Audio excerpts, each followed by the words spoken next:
Amados irmãos, amados amigos, bom dia. Bom dia mesmo, com saúde, paz, prosperidade e Cristo no coração.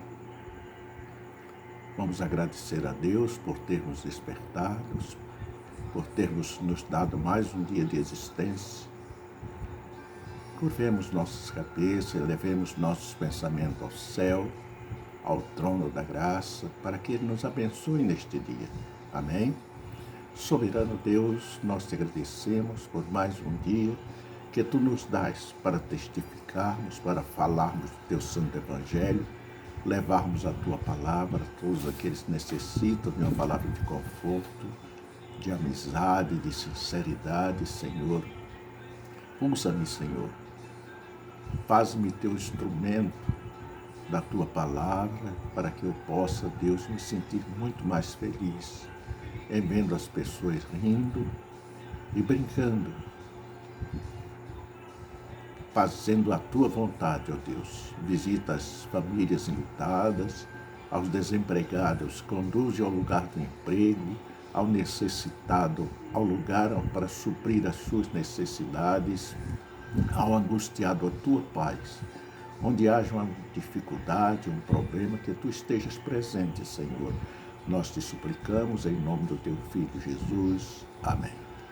Amados irmãos, amados amigos, o Espírito Santo, o Senhor Jesus disse, quando Ele foi levado aos céus, assunto aos céus, Ele disse que deixaria conosco o Espírito Santo, para que nós tivéssemos realmente alguém nos defendendo como Ele nos defendeu durante toda a sua existência aqui na Terra. E então é preciso que nós também tenhamos a paciência, o amor dele, de Deus, que está em nós, que é o Espírito Santo de Deus. E Ele zela, Ele cuida de cada um de nós, indistintamente. Até aqueles que não são cristãos, mas são suas criaturas, Ele cuida. Mesmo aqueles que perseguem o seu evangelho, a sua doutrina, a sua fé, Ele protege, Ele dá vida, dá ânimo, dá posição social, condições financeiras gigantescas. E então é preciso que nós não vejamos os outros, mas a nós mesmos, as bênçãos que nós recebemos, porque Ele é que nos dá o emprego, a vida, tudo é Ele que nos dá. Nós não adquirimos nada sozinhos, não. Tem a ajuda de Deus.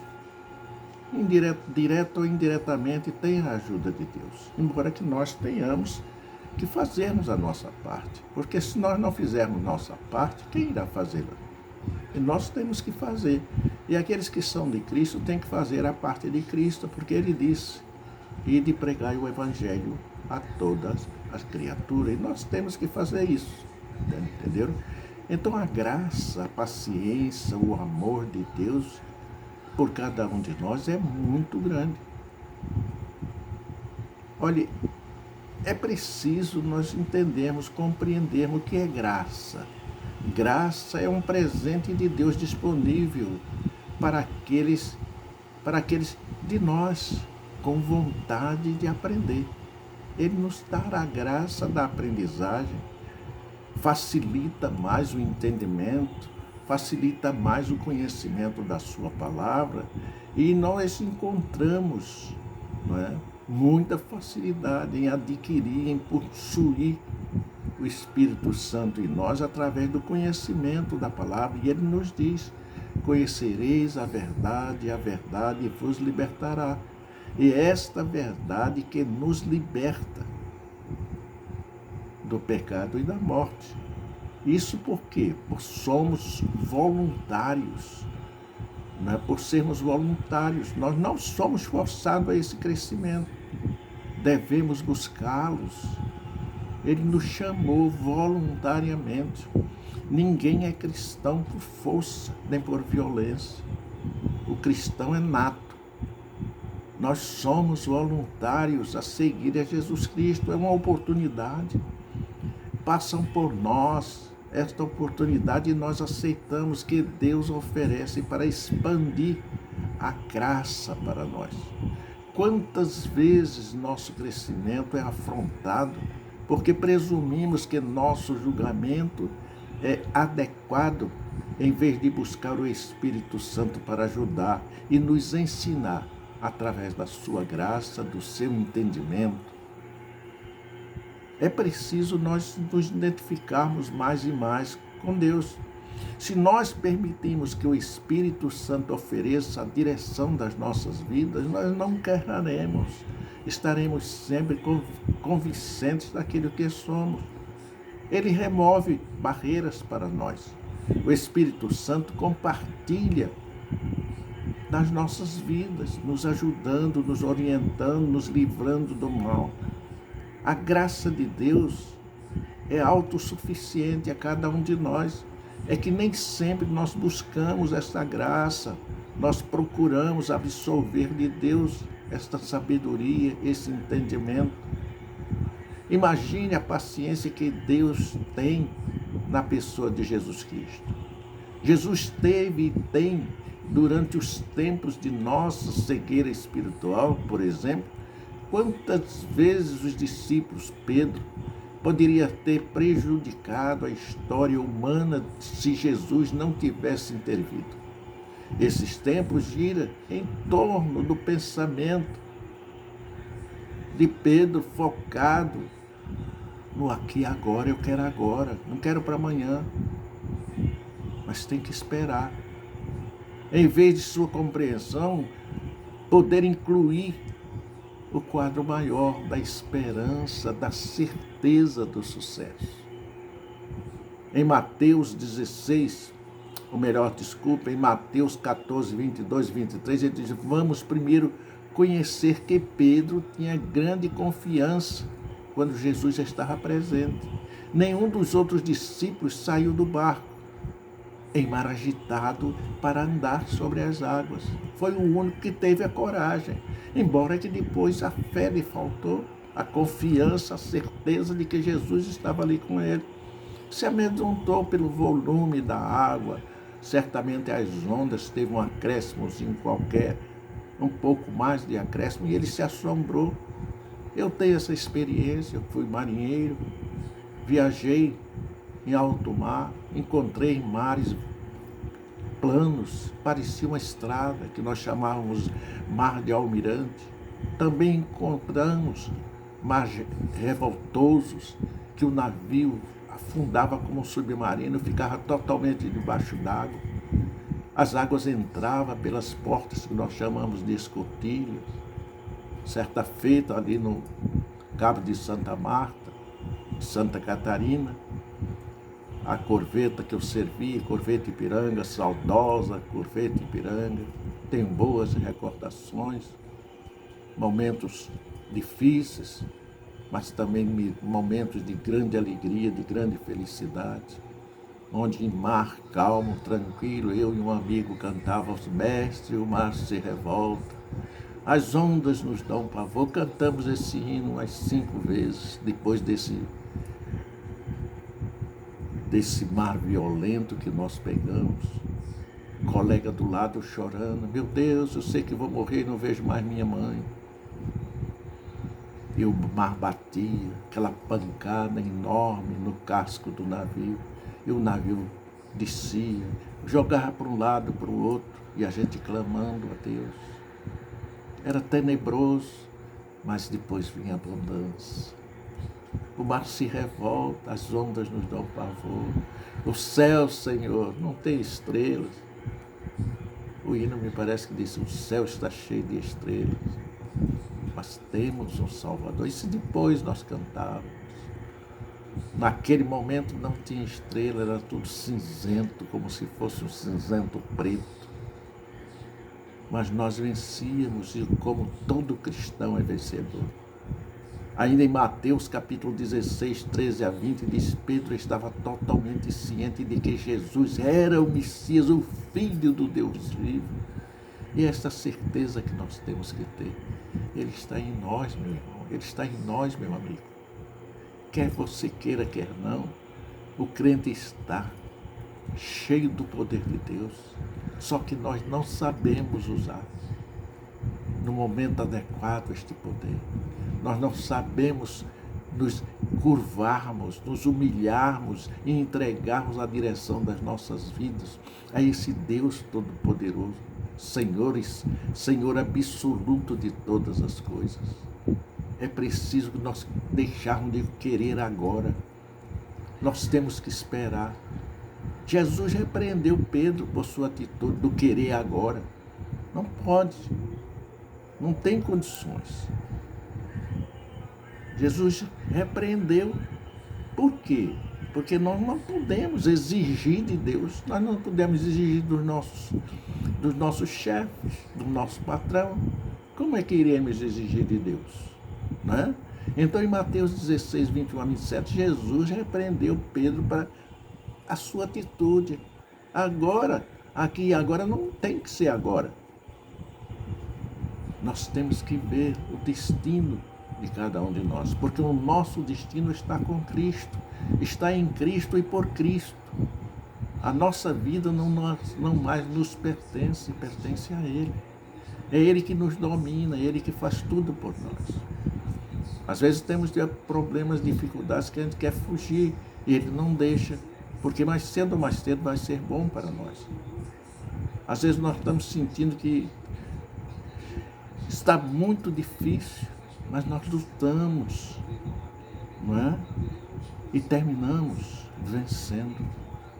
Em Mateus 17, de 1 a 8, ainda diz: Deus dos céus diz a Pedro, Tiago e João para ouvir e levar em consideração o que Jesus está ensinando. E o que era que Jesus estava ensinando? O propósito da Bíblia. Ele nos coloca na mesma responsabilidade de amadurecer espiritualmente, para sermos vencedores. Embora que a perseguição é grande, quanto mais comunhão, quanto mais santificação, quanto mais busca da perfeição, maior é a perseguição do irmãozinho que está ao lado, invejoso das suas bênçãos, do seu talento, do seu desenvolvimento espiritual, do seu desenvolvimento social e financeiro.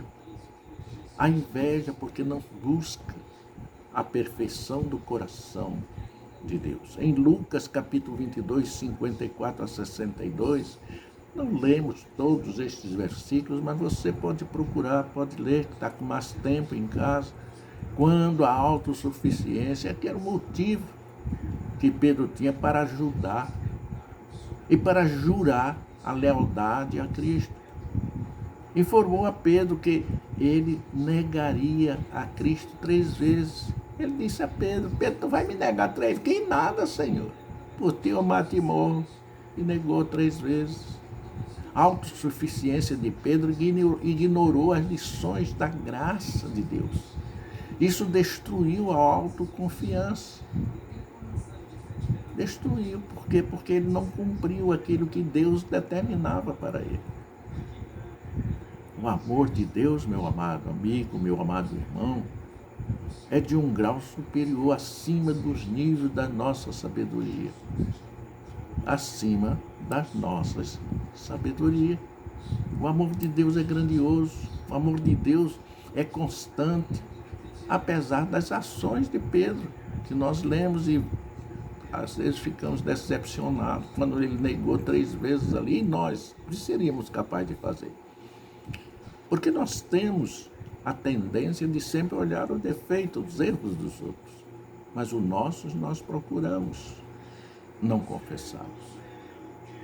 É preciso nós conhecermos a palavra.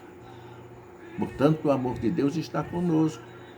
O pensamento terreno de Pedro teria destruído o papel dos discípulos da salvação da humanidade se o plano de Deus não tivesse levado em consideração a contínua falta de maturidade espiritual de Pedro. Muitas das vezes temos que corrigir, muitas das vezes temos que nos sujeitar, e Pedro se achava autônomo e por isso ele praticou muitos e muitos erros. Não é? É preciso que nós nos dediquemos à palavra conscientemente e não pratiquemos tantos erros como Pedro praticou. Em vez disso, ele ofereceu mais oportunidade de receber essa graça de Deus. É isso que Deus faz conosco constantemente. Ele nos dá a sua graça, o seu poder. Pela graça nós somos salvos. Pela graça nós superamos as nossas dificuldades, os nossos problemas. Qual teria sido a reação normal daquele que prenderam Jesus? Será que nós teríamos capacidade de analisar friamente? Qual seria aqueles que prenderam Jesus? Qual seria a reação deles? As ações de Pedro podem ter resultado em si mesmo sendo morto e os 10 discípulos restantes presos como rebeldes e muitos assassinados, porque não havia realmente amor. E nos nossos dias nós estamos vendo isso. Por isso nós pedimos, o cristão, aquele que tem noção da verdade de Deus, não vota em partidos que odeiam a Deus, que odeiam a doutrina de Deus. Nós passamos quase 30 anos aí sobre um regime que foram muitos e muitos projetos, proibindo cultos ao ar livre, proibindo culto no lar, proibindo que as igrejas mantivessem suas portas abertas. Os cultos seriam de portas fechadas, com isolamento térmico para que não saísse o ar, não saísse o som dos louvores. Existiam todos esses projetos, só que Deus operou por alguns homens e o projeto não foi aprovado. Se tivesse sido aprovado, nós estávamos vivendo numa situação muito delicada, muito difícil. Em Lucas 22:51, Jesus realizou o milagre de curar o ouvido de um servo, que as ações de Pedro, para que a ação de Pedro não prejudicasse o plano de Deus. Naquele momento em que os guardas chegaram para prender Jesus, e Pedro passou a espada na orelha do homem, e a gente se diz a medicina que se nós não tivermos essa parte da orelha, nós não ouviremos. Não temos som, não ouviremos os outros falar. Portanto, nós temos que ser sensatos, precavidos, cuidadosos com a palavra. Em João 21, de 1 a 19, depois da ressurreição, por que Jesus apareceu aos discípulos pela terceira vez? É importante que saibamos, para reforçar a sua fé, para que eles tivessem a certeza do que ele disse, que ressuscitaria e não nos deixaria. Enquanto o Espírito Santo não estivesse entre nós, ele não viria. Ele subiu, mas deixou o Espírito Santo para nos confortar, para nos orientar, para nos proteger, para nos dizer a verdade que devemos seguir, confirmando as suas palavras nos 3 anos de ministério. Em Lucas 22:40, anteriormente, Jesus expressou preocupação de que os discípulos pudessem cair em tentação. Porque há essa possibilidade de todos, indistintamente, serem tentados, mas vencedores pela fé. Que explicação há para Jesus intervir e perguntar a Pedro se ele amava a ele mesmo? Se ele amava a Cristo mais do que esta pescaria? João 21:15. Os discípulos e nós mesmos não podemos permitir que nossas inseguranças governem o plano de Deus. Administre-nos como se nós fôssemos um robô, um fantoche. Jesus está em nós, nos fortalecendo, nos ajudando na pessoa do Espírito Santo. Se Jesus não tivesse intervindo, quantas capturas de peixe bem-sucedidas seriam necessárias para os discípulos retornarem à sua rotina, em vez de serem pescadores de homens? Foram centenas de milhares de peixes, e esses peixes se tornaram agora humanos. Quando nós aceitamos Jesus Cristo como nosso Senhor e Salvador, nós deixamos de ser uma pessoa comum, nós passamos a ser pescadores de almas, pescadores de homens, para que eles também sintam o prazer, a alegria de ter a vida eterna. E sua transformação é irrestrita e constante, a cada dia nós vamos nos renovando. Jesus sabia que Pedro amava antes de perguntar. No entanto, Jesus ainda não havia alcançado o coração de Pedro para motivá-lo a permitir que as suas lições da graça motivassem suas ações. Existem crentes do coração duro dentro da igreja, e quando ele entende uma coisa, não é? Ele quer porque quer que aquilo seja como ele quer. Uma certa feita, conversando com um irmão, ele disse para mim: eu não aceito, em hipótese nenhuma, bater palma dentro do templo, dentro da igreja. Quantos discípulos, quantos líderes bateram palma? A Bíblia narra que bater palma é uma maneira de expressão, de harmonia, de sentimento, de alegria, de satisfação no coração. Jesus sabia que Pedro o amava, mas lhe perguntou: tu me amas? Me negarás 3 vezes, e após a resposta. Em João 14, 6, 9, como Jesus perguntou a Simão Pedro pela 2ª e 3ª vez: você me ama? Potencialmente, o Deus do universo tinha lágrima nos olhos quando Jesus implorou a esta criança querida para ir além do seu próprio pensamento e fazer do seu jeito, do jeito de Deus. É assim que nós temos que fazer, do jeito que Deus quer que nós façamos. É preciso reconhecer, para que não venhamos a cair no abismo. Amigos, alguns líderes de igreja que obtêm grandes resultados não se veem como líderes, mas como servos, como alguma maturidade espiritual em reconhecer a direção que Deus nos dá.